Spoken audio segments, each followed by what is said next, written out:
시청자 여러분 안녕하십니까? 3월 30일 법률방송 로투데이 시작합니다. 첫 소식입니다. 검경 수사권 조정을 두고 이른바 검찰 패싱 논란이 일고 있는 가운데 문무일 검찰총장과 청와대가 정면 충돌하는 양상입니다. 전면적인 자치경찰제 시행을 전제로 한 검경 수사권 조정이라는 어제 문무일 총장의 기자간담회 발언에 대해 청와대가 오늘 실현 가능성이 있느냐고 쏘아붙였습니다. 점입가경으로 치닫고 있는 검경 수사권 조정 공방은 신세아 기자가 전해드립니다. 청와대가 오늘 문무일 총장의 어제 자치경찰제 전제 수사권 조정 발언 등을 강도 높게 비판했습니다. 청와대 핵심 관계자는 먼저 문 총장 언급의 맥락을 살펴보면 자치경찰제가 완전히 시행된 다음에 수사권 조정을 하자는 얘기라고 말했습니다. 애도르긴 했지만 어떻게든 수사권 조정을 최대한 늦춰보겠다는 꼼수가 아니냐는 지적입니다. 관련해서 이 관계자는 문 총장이 얘기한 자치경찰이라는 게 문재인 대통령의 공약인 자치경찰제와는 성격이 다른 것 같다. 중앙경찰 기능을 거의 없애고 풀뿌리 지방경찰에 권력을 넘겨주는 형태인 것 같은데 실현 가능성이 있는지 바람직한지 의문이다고 직격탄을 날렸습니다. 문 총장은 앞서 주민의 민주통제 하에 수사가 이뤄지는 자치경찰제 전면 시행을 검경 수사권 조정 전제 조건으로 제시한 바 있습니다. 이와 관련 청와대 관계자는 문 총장이 자치경찰제를 들고 나온 게 시간 벌기용으로 보느냐는 질문에 모르겠다, 지켜보겠다는 냉소적인 반응을 보였습니다. 수사권 조정 논의가 진행되는 경과를 알지 못한다는 문무일 총장의 이른바 검찰 패싱 불만 표출에 대해서도 청와대 관계자는 개의치 않는다는 반응입니다. 박상기 법무부 장관과 문 총장 사이에 어느 정도 얘기가 되고 있는지는 잘 모른다. 박 장관이 구체적인 것까지는 문 총장과 상의를 안 한 것으로 알고 있다는 것이 청와대 핵심 관계자의 말입니다. 검찰 패싱 논란과 불만을 알고는 있지만 신경 쓰지 않는다는 겁니다. 앞서 문 총장은 검경 수사권 조정 논의에 대해 법을 아는 분들이라면 그런 안을 낼 수가 없을 것이라며 사실상 조국 청와대 민정수석 등을 강하게 성토했습니다. 문 총장 발언에 대한 청와대의 싸늘한 반응에 검찰은 문 총장이 언급한 자치경찰제는 대통령 공약과 다른 것이 아니다고 선을 그었지만 난감한 모습이 역력합니다. 청와대의 오늘 반응을 보면 검찰에서 어떻게 나오든 검경 수사권 조정을 계획대로 추진해 나가겠다는 걸로 보입니다. 검경 수사권 조정의 당사자이자 두 축 가운데 하나인 검찰이 수사권 조정 논의에서 소외되는 모양새입니다. 법률방송 신세아입니다.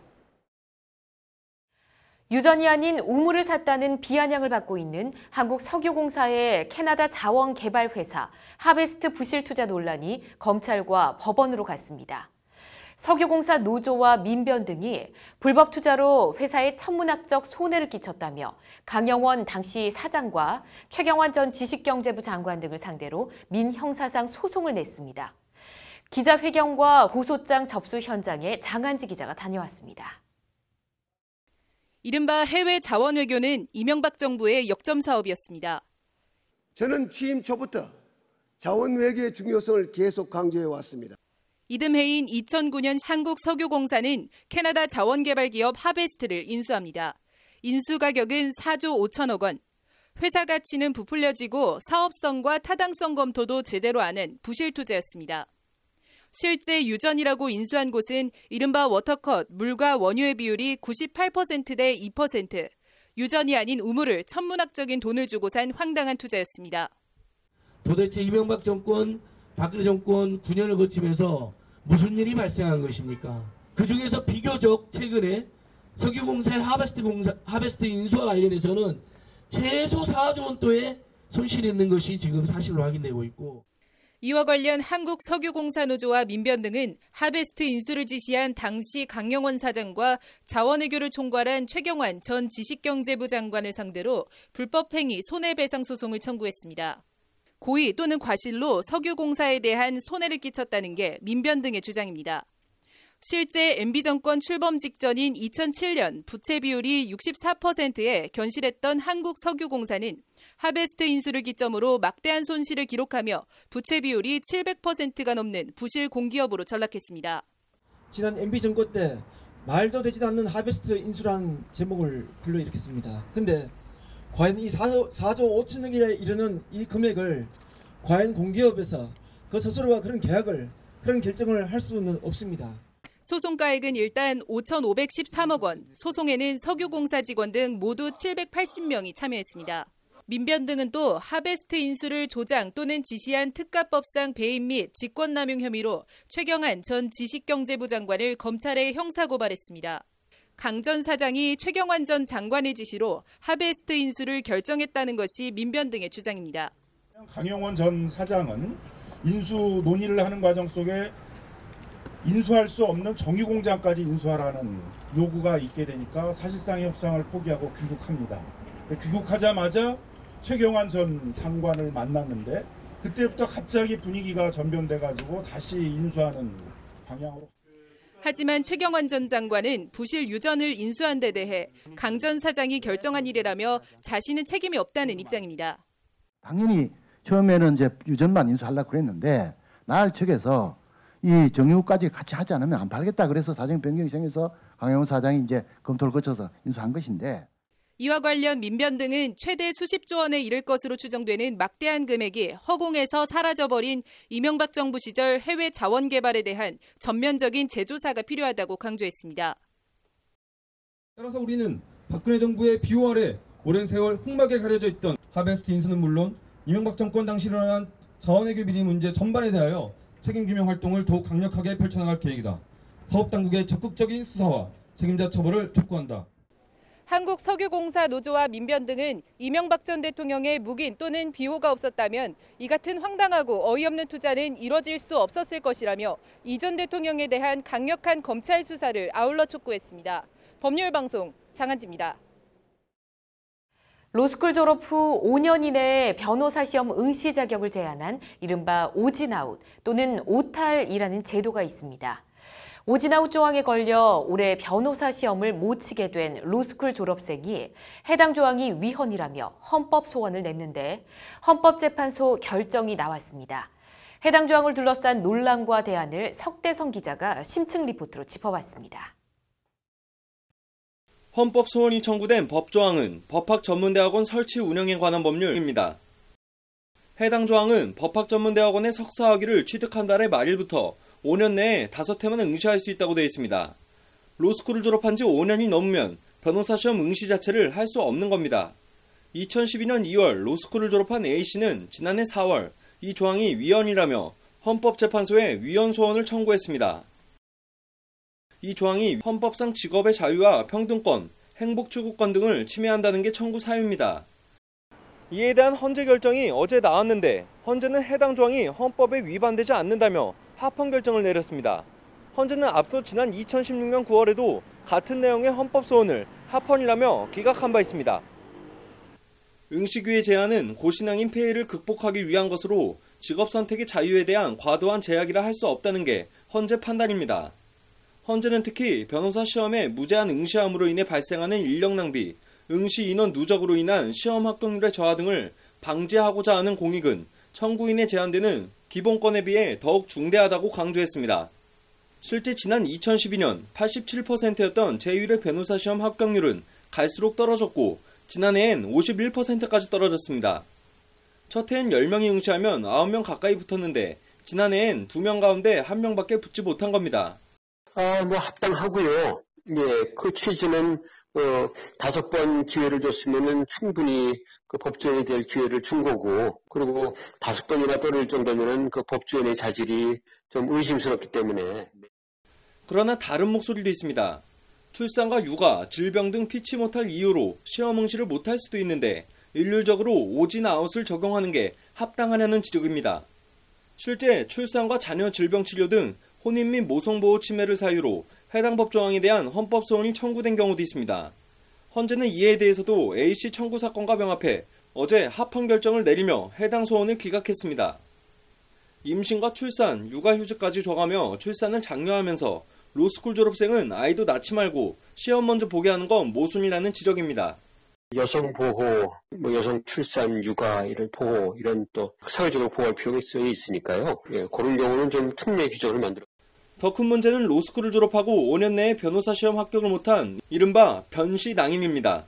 30대 초중반 나이에 말 그대로 만년백수로 전락할 가능성이 크기 때문입니다.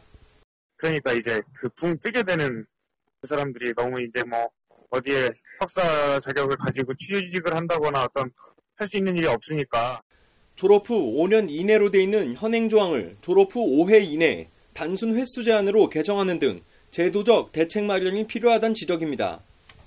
그것들이 이제 갖춰 있지 않은 상태에서 이게 이제 오탈자가 나와버리니까 그 뭔가 제도적으로 뒷받침이 돼야 될 것 같다는.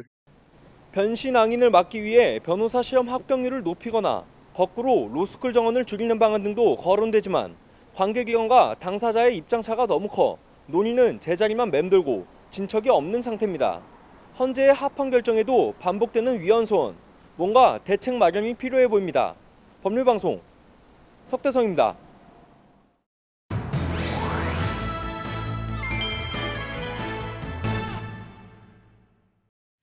지난 28일 성폭력 혐의를 받고 있는 안희정 전 지사에 대한 구속영장이 기각됐습니다. 어떤 이유에서 기각된 것일까요?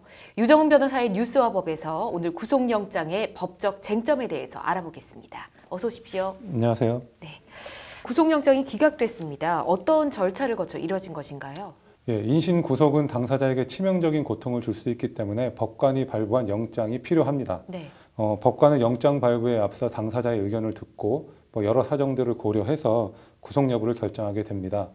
이런 절차를 영장 실질 심사라고 하고 네. 안전지사의 경우에도 이런 법관의 신문을 거쳐 구속 여부가 결정된 것입니다. 영장 실질 심사에서 법관은 어떤 기준으로 이 구속 여부를 가늠하게 됩니까? 예, 법관은 인권 침해 요소가 있었는지 예. 그리고 구속을 하지 않더라도 형사 절차를 잘 진행할 수 있는지 이런 여부들을 살피게 됩니다. 예. 형사소송법 제70조에서는 구체적으로 죄를 범하였다고 볼 만한 상당한 이유가 있는지 그리고 증거인멸 그리고 주거부정 그리고 도주의 우려가 있는지를 판단 기준으로 보고 있습니다. 그렇군요. 법원은 어떤 사유로 이 구속영장을 기각한 것일까요? 예, 영장 전담 판사는 현재까지 수집된 증거와 그리고 수사에 임하는 태도 등 재반 사정을 고려해 볼 때 안전지사가 증거를 인멸하거나 도주할 우려는 없다고 판단을 했습니다. 예. 안전지사가 수사를 성실히 받아왔기 때문에 앞으로도 그럴 것이 예상되고 그런 이유로 구속하지 않겠다는 것입니다. 그래서 영장 전담 판사는 현재까지 상태로 봤을 때 구속하는 것이 피해자의 방어권을 지나치게 제약하는 것이 아니냐라는 그런 설명을 덧붙였고요. 이 영장 기각에 대해서 검찰이 어떤 입장인지도 좀 궁금하고요. 앞으로 사건이 좀 어떻게 해결될 것 같습니까? 예, 검찰은 법원의 영장 기각 사유를 검토한 뒤에 영장을 청구할 것을 다시 한번 검토하겠다. 네. 그리고 두 번째 고소인의 고소 내용을 수사하는 데 주력하겠다고 밝혔습니다. 결국 범죄 혐의 입증에 주력하겠다는 것인데요. 범죄 혐의가 충분히 입증되면 다시 한번 영장을 청구할 것으로 보입니다. 이렇게 안전지사처럼 불구속 수사를 받는 경우가 많습니까? 예, 2016년 기준으로 진행 사건 약 25만 건 중에 4만 건에 대해서 구속영장이 청구됐는데요. 네. 그중 80%인 3만 2천 건의 영장이 발부되었습니다. 예. 예, 참고로 영장 기각률은 20% 정도 됩니다. 네, 검찰이 사건의 진상을 밝혀서 안전지사를 구속시킬 수 있을지 좀 더 지켜봐야 할 것 같습니다. 아무쪼록 국민 모두가 납득할 수 있는 수사와 재판이 이뤄지길 바라고 있겠습니다. 오늘 잘 들었습니다. 박근혜 정부 당시 이른바 창조경제의 아이콘이었지만 결국 수백억 원대 투자금 편취 혐의 등으로 재판에 넘겨진 김성진 아이카이스트 대표가 항소심에서 징역 9년을 선고받았습니다. 유재광 기자가 보도합니다. 지난 2011년 설립된 아이카이스트는 교육 콘텐츠 및 정보통신기술 디바이스 업체입니다. 교육 소프트웨어인 스쿨박스와 터치플레이 등을 잇따라 히트시키며 박근혜 정부 이른바 창조경제의 아이콘으로 떠올랐습니다. 박 전 대통령은 당시 아이카이스트가 개발한 터치플레이를 김성진 대표와 함께 직접 구현해보기도 했습니다. 김 대표는 그러나 회사 매출 규모 등을 부풀려 투자자에게 받은 240억 원 상당의 투자금을 다른 용도로 사용한 혐의 등으로 구속돼 재판에 넘겨졌습니다. 지난해 9월 1심은 김 대표에 대해 징역 11년에 벌금 61억 원을 선고했습니다. 김 대표는 수백억 원대의 투자금을 가로챈 혐의 외에도 교도관에게 뇌물과 회사 고위직을 제한하며 개인적인 연락을 부탁하는 등 교도관을 회유한 혐의도 함께 받고 있습니다. 항소심 법원은 그러나 오늘 김성진 대표에 대해 징역 11년을 선고한 원심을 깨고 2년을 깎아 징역 9년을 선고했습니다. 벌금도 1심 61억 원의 절반 정도인 31억 원을 선고했습니다. 항소심 재판부는 일단 경영 등이 악화된 정보를 숨기고 240억 원이 넘는 투자금을 받아 챙겼다며 언론에 진실하지 않은 자료를 배포하는 등 죄질이 불량하다고 판시했습니다. 재판부는 다만 자신이 저지른 범행 중 뇌물 공여 등은 자백을 하고 실제로 교도관에게 돈이 지급되지 않은 점 등을 유리한 사정으로 참작했다고 양형 사유를 밝혔습니다. 죄질이 불량하다면서도 1심보다 2년을 깎아준 항소심 재판부 판결에 대해 검찰은 판결문을 검토해 상고 여부를 결정할 방침입니다. 법률방송 유재광입니다. 이명박 전 대통령에 이어 부인 김윤옥 여사도 검찰 조사에 응하지 않겠다는 입장을 나타냈습니다. 서울중앙지검 수사팀은 어제 김 여사를 서울 시내 한 호텔에서 참고인 신분으로 비공개 조사할 예정이었으나 김 여사가 지난 28일 조사에 응하지 않겠다는 입장을 알려와 무산됐다고 밝혔습니다. 김 여사는 지난 2011년 28성전 우리금융지주 회장으로부터 현금 1억 원이 담긴 명품 가방을 건네받은 의혹 등을 받고 있습니다. 이대 목동병원에서 지난해 12월 신생아 4명이 연쇄 사망한 사건을 수사해온 경찰이 오늘 신생아 중환자실 교수 2명과 간호사 등 모두 4명에 대해 업무상 과실치사 혐의로 구속영장을 신청했습니다. 사망한 신생아들은 부검과 역학조사 결과 사망 전날 맞은 지질영양 주사제가 시트로박터 푸른디균에 오염돼 폐혈증으로 숨진 것으로 나타났습니다. 김명수 대법원장이 사법연수원을 수료한 법무관 출신 신인재판연구원 25명을 4월 1일자로 임명했습니다. 전형 예정 법무관을 재판연구원으로 선발한 것은 처음입니다. 법제처가 불합리한 차별 개선을 위한 법령, 신산업 관련 규제 혁신이 필요한 법령 등에 대한 국민 아이디어 공모제를 4월 1일부터 시행합니다. 국민참여 입법센터를 통해 응모하면 되며 최우수상 등 8명을 선정해 시상합니다.